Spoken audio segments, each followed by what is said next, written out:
with us this morning, a guy who is a senator from the state of Pennsylvania. He is Pat Toomey, and he joins us here on WSBA. Happy New Year to you, Pat. Way to join us here this morning. We appreciate it. Happy New Year, Gary. Thanks for having me.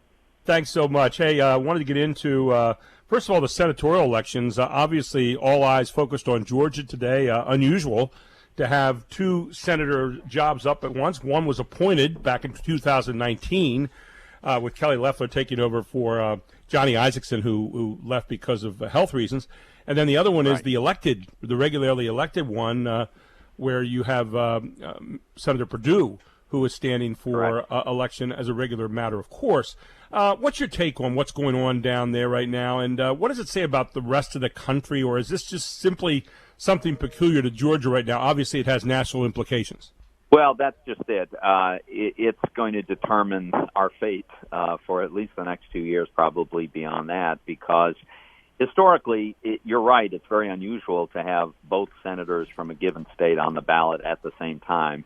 But it has happened before, and when it happens, almost always both races go the same way. So if these two go the same way, either Republicans hold on to the Senate and we're able to be a check and a balance and prevent the Democrats from just running wild, or if the Democrats take it, then there are no limits to what they can do, and we know they've got a very radical agenda, and we will be at their mercy to push it as far as they can. So it's a very, very lot at stake. The whole country's watching. I think it's too close to call. That's what all my indications from people that I know in the campaign, from the candidates themselves, the public polling. It's all just too close to call, Gary. So we'll just have to see what happens when we get the results tonight. I noticed a lot of pollsters have stayed away from this one after some of them took a bath over this past year. But I was looking at Nate Silver's 538 poll, and they had both the Democrats leading as of 2 days ago. But again, as we maybe saw during the regular election, the mail-in voting tended to favor Democrats, whereas you have a lot of the in-person voting tending to favor Republicans. We'll see if that same trend shows up today.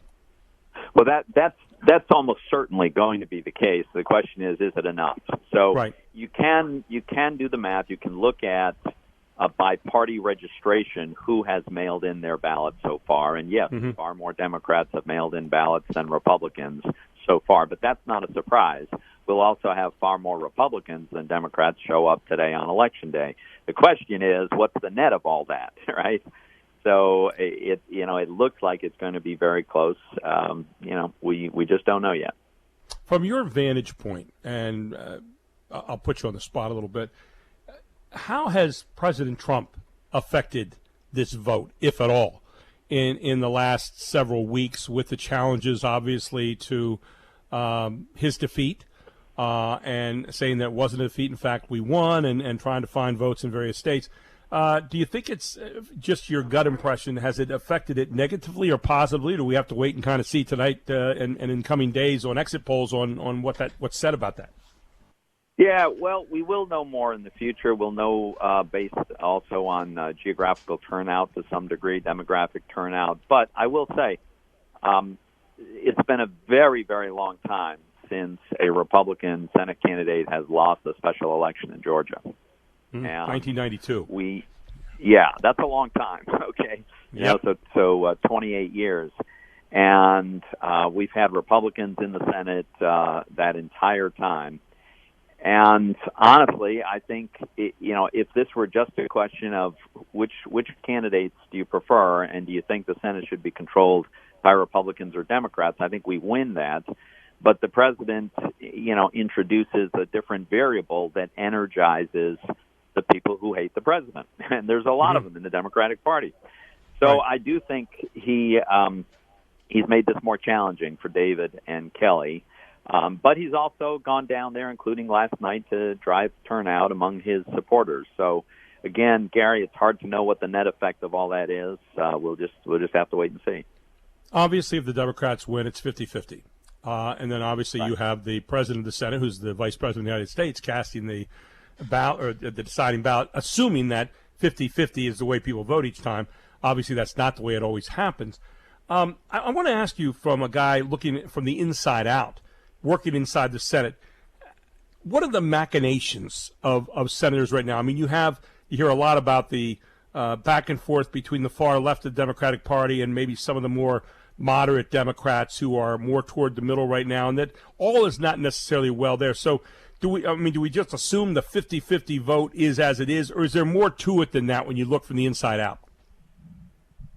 Well, it starts to depend on issues, and some of them lend themselves to 50-50 votes, and others not so much. But on a lot of big issues, I got to tell you, it's going to be 50-50 votes, and we'll lose if the Democrats win these races. So, for instance, one thing that I can guarantee, we've got massive tax increases coming, because to change tax law, it doesn't require 60 votes like most things in the Senate. Don't even have to have a debate about whether to get rid of the filibuster. The Democrats will simply raise taxes because they can do it with 50 votes. There'll be huge new regulations. They will overturn the simplification and reduction in regulations of the Trump administration. They can do that through a 50-vote margin, and they will be together on those things. The more controversial things, like packing the Supreme Court, adding Puerto Rico and the District of Columbia as states, those are tougher. I wouldn't expect them right out of the blocks, but down the road, they could very well be under enough pressure to do that as well. So there's a lot they can do. Of course, I'd be remiss if I didn't ask you about tomorrow. I know you've gone on record as talking about there's a coalition of 11 Republican senators who announced Saturday they're going to challenge the outcome of the presidential election by voting to reject electors from some of the states when Congress meets tomorrow for the Electoral College vote. And, of course, you're going to have 2 hours of debate, I guess, in both the houses now. You were not one of those senators. And, in fact, you came out and said, I'm not going to vote with them. Talk a little bit about how you came to your particular point of view. Yeah, so first and foremost, I think there's a really important issue here, which is, does Congress have the constitutional authority and responsibility to sit in judgment of the various states' election processes? Right. And I think the very clear, unambiguous answer is no, we do not. The Constitution gives the states the responsibility for conducting elections. It gives the courts the responsibility for adjudicating disputes in elections. And Congress has the ministerial task of counting the ballots. And in the case, extraordinarily unusual case, if there is, for instance, a civil war, and there are two factions that are claiming to be the legitimate government of a state of, say, Michigan, and they send two different slates of electoral college voters, then yes, Congress would have to decide which of those two slates to recognize. That's obviously not the situation we're in, and so my colleagues who are objecting are saying, well, we're going to object because we don't think various states used a process that we approve of. They violated their own rules, or they didn't do enough investigation of discrepancies or what have you. So they are suggesting that Congress should be in the position of permanently deciding which states get to vote and which states don't get to vote in the Electoral College. That, first of all, is completely unconstitutional. But secondly, that would be the end of the Electoral College. I mean, let's be clear. Mm-hmm. If Congress gets to decide which states vote and which ones don't, then that means Congress picks the president. The American people don't want Congress picking the president. They want to have an election in which they pick.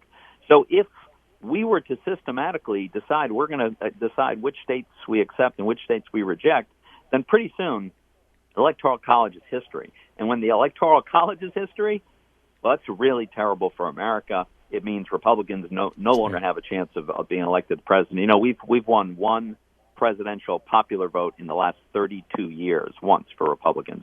But we've won the White House many times, or at least a number of times, because of the Electoral College.